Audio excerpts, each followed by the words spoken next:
Hello YouTube, let's quickly go over fire starters. There's a lot of good things on the market. You can get these cubes like this. You just light the corner of it and put it in the fire. Burns for quite a while. You also got this fat wood that burns pretty good. But this stuff can get rather expensive if you light fires every day.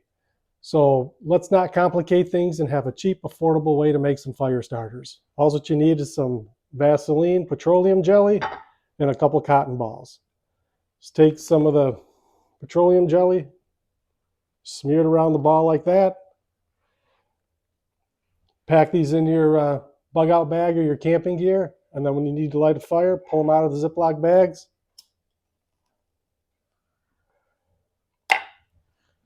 And that's more than enough time to get the fire started.